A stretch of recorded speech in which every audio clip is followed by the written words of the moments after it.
আসসালামু আলাইকুম। আজকে দেখাচ্ছি বাঁধাকপি বা পাতাকপির বড়া। অসম্ভব মজার। আমরা প্রথমে পরিমাণ মতো পেঁয়াজ, কাঁচামরিচ, লবণ আমরা দিব, আর দিয়ে দেবো এর মধ্যে আধা চামচ আদা বাটা, আধা চামচ রসুন বাটা, আধা চামচ হলুদ গুঁড়ো, আধা চামচ ধনিয়া গুঁড়ো, আধা চামচ জিরা গুঁড়া, আধা চামচ লবণ এবং আধা চামচ মরিচের গুঁড়া দিয়ে আমরা এর মধ্যে 2 চামচ শুকনো চালের গুঁড়া দিচ্ছি। যদি আপনার কাছে একেবারে না থাকে সেক্ষেত্রে আপনারা আটা দিতে পারেন, তবে এখানে চালের গুঁড়োটা দিলে খুব ভালো হয়, একটু বেশি ভালো, একটু মচমচে হয়।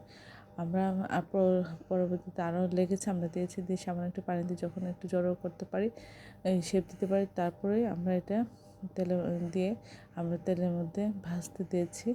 আস্তে আস্তে লো হিটে এটা ভাজতে হবে, তাহলে এটা ভিতর দিয়ে সিদ্ধ হয়ে যাবে এবং মুচমুচে হবে।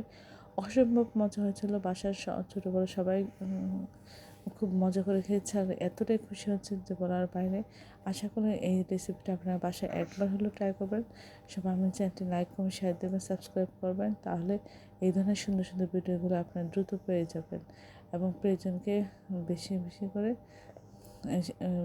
শেয়ার দেবেন।